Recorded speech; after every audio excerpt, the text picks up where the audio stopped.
As I just said to the person I'm going to talk to in a moment, Adele Luta, future TED presenter that we just saw up there on the stage, we are into the last round here.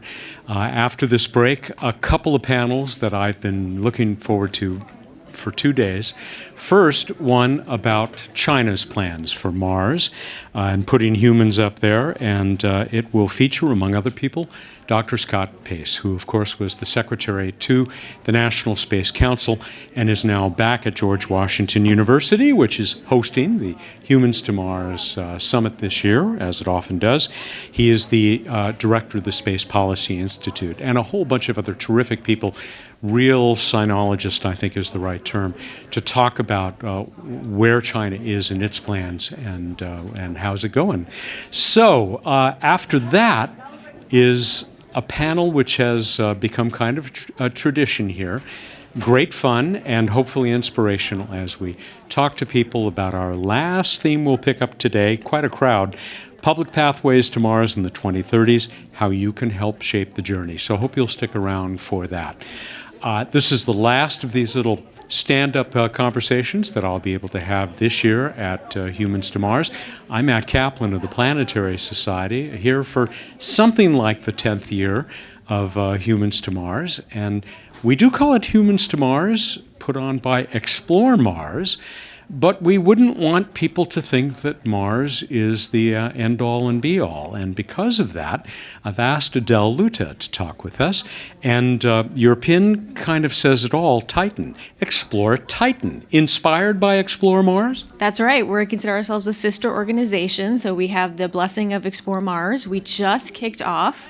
So just to make it a little easier for those at home, this is our logo. So Explore Titan, starting Earth, Moon, Mars, Titan, and then to the stars, and making that discussion of not Mars being an endpoint, but one step in that longer kind of exploration journey that we hope to have. Which is a theme I love. Now, are you talking about humans on Titan someday? Humans on Titan, absolutely, just like humans on Mars. And there's actually a lot of parallels between Mars and Titan's challenges that we look forward to having in our discussions for our summit, which we announced today. We're going to kick off in 2026, so we'll be looking for white papers, lively debates, helping students come as well.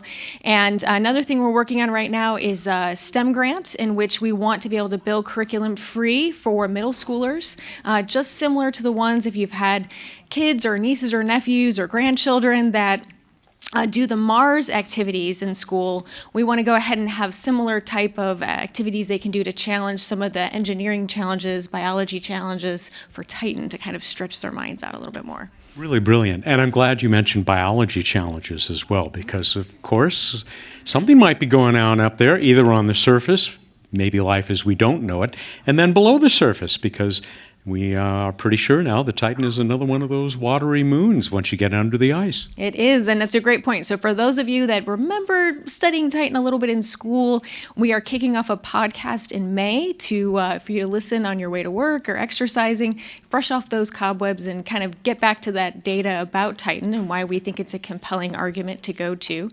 And we'll also have an Instagram account, our website. Feel free to check it out. So you're on the board of directors. You obviously are pretty far along with this still brand new organization. Tell me, who's part of this and how is it organized? So that's great. I do not. I think it would be great to check out our website. We have all these kind of founding members that are there. It's a combination. So our founder Bill O'Hare is actually here today as well, and he had this vision to create this sister organization after going to many years Explore Mars conferences and being a member and so forth. But it's nice because we have a balance of human people. So like Bill's background is in designing habitats, mine is in spacesuits and spacewalks, but then we have a whole bunch of scientists as well that are kind of bringing it all together. So it's a nice, well-rounded board of directors and executive officers that I think give credibility to the organization. Well, you gave me a partial answer to my next question. How did you get into all of this? Bill pulled me in. He's very convincing. So, he said we had a gap area there. We haven't really looked at in depth the challenges that humans doing spacewalks will need to do on the surface. So I'm excited to take that as a white paper and a panel that we'll have in our kickoff. So I have to think that you're all also very excitedly looking forward to Dragonfly. We are, yes. And I think it's wonderful to have that balance of all of the science and robotics and human exploration. So we'll be looking to balance all of that. And I suppose we should remind this Mars-centric crowd, Dragonfly now under development at the Applied Physics Laboratory, Johns Hopkins University, that octocopter that with any luck, and it's going to be a few years, is going to descend to the surface, check things out, and then take off again and fly us around. What is in, some people think, a world that in its own way may be more Earth-like, at least in some ways, than Mars. True, and I would encourage you to listen to our podcast where we can kind of discuss that more. But I also think it's important at Explore Mars to just kind of emphasize how important it's going to be for that journey. So we've been talking a lot about Mars being 6 to 9 months to get there. Titan's 7 years if you're using current technology. So in some ways, Mars looks to be the easier problem if you're looking at Titan. So it's all your perspective, right? So we're so excited to continue to support and follow the Mars journey, and that's going to be a big piece that's important for us on the way to Titan. It sure does put Mars in the proper context and perspective because it's a big solar system and we have a lot to explore.